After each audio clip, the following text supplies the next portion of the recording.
Alright, so this is going to be my fourth example of trigonometric integrals. Check out my first three.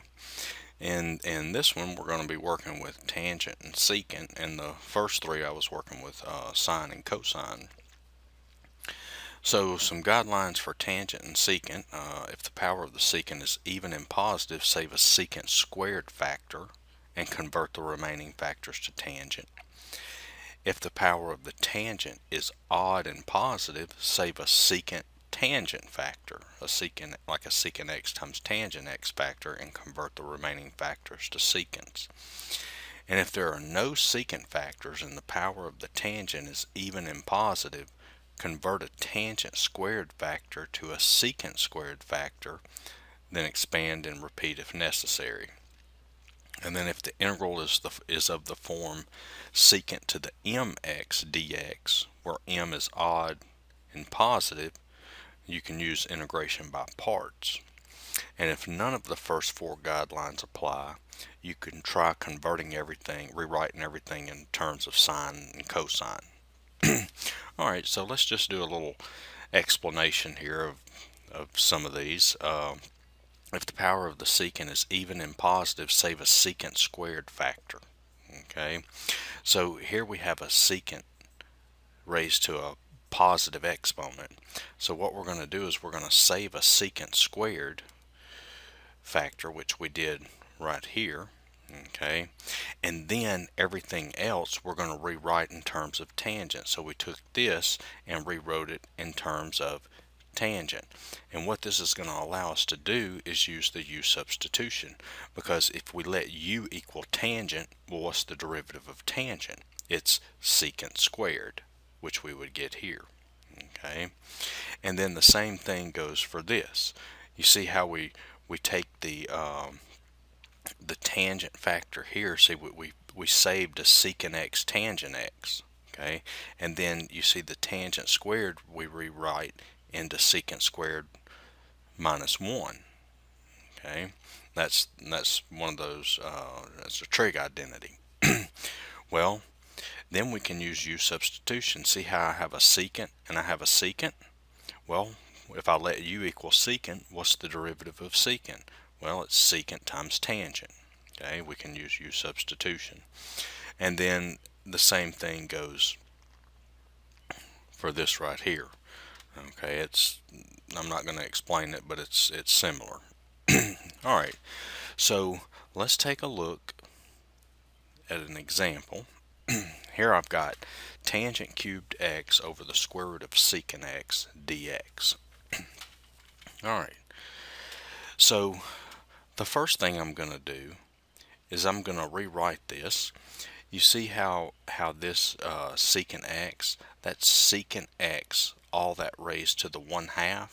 Okay, so if I change this to secant x all raised to the 1/2, well, when I move it up into the numerator, that's going to become secant x to the negative 1/2 times tangent cubed x dx. Alright, so I have a tangent cubed x and I have a secant x to the negative 1/2. Alright, so what did that property say?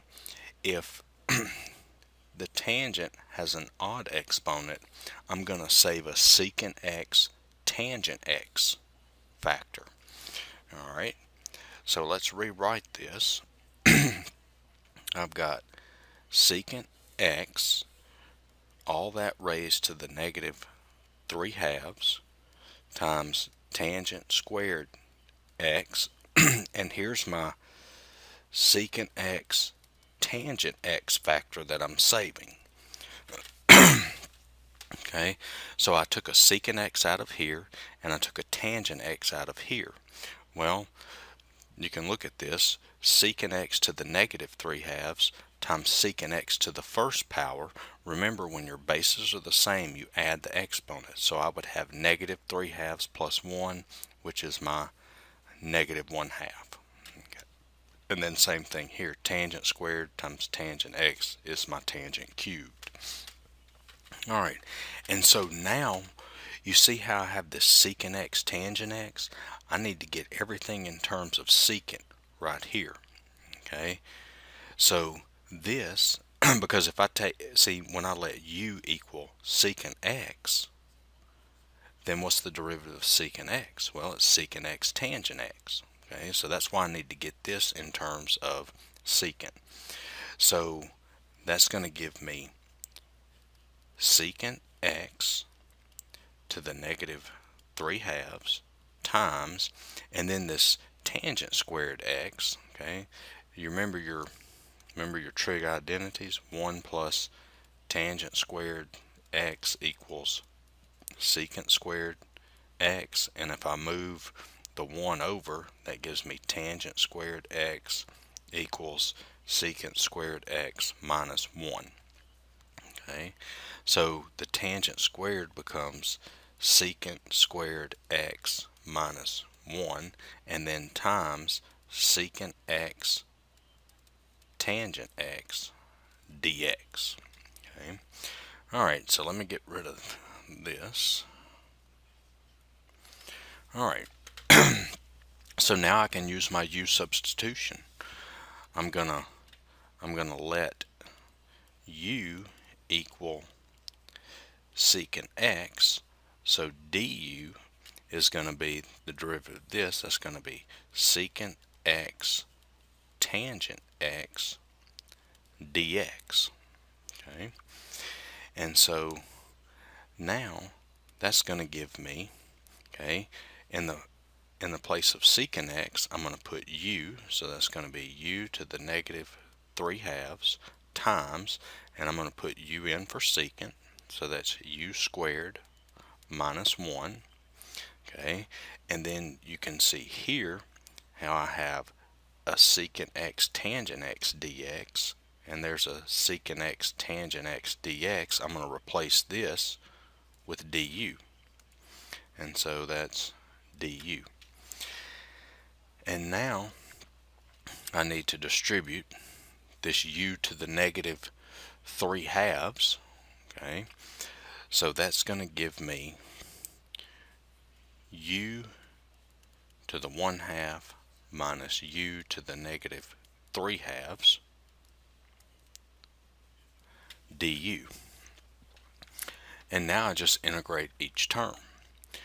So this, I add 1, so that's going to be u to the 3/2, and then multiply by the reciprocal times 2/3 minus, and then that's going to be u to the 1/2 multiplied by the reciprocal of the new exponent times 2 plus my constant term c. And now I need to get everything back in terms of x. So you see my u here and my u here. Well, what is u? U is secant x. So I'm going to put secant x back in for u. And so this is going to give me 2/3 secant x raised to the 3/2 minus 2.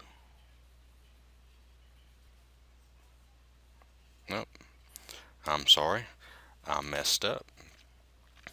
Let me erase this and go back. And let's erase this part. Alright, so when I add 1, I get u, and then plus 1, that's negative 1/2. And so I have to come out here and multiply by the reciprocal. So I've got to multiply by negative 2. So that's going to make that plus 2. Sorry about that. Alright, so now I'm going to go and plug secant x back in for u. And so this is going to be 2/3 secant x to the 3/2 plus 2 secant x to the negative 1/2 plus c.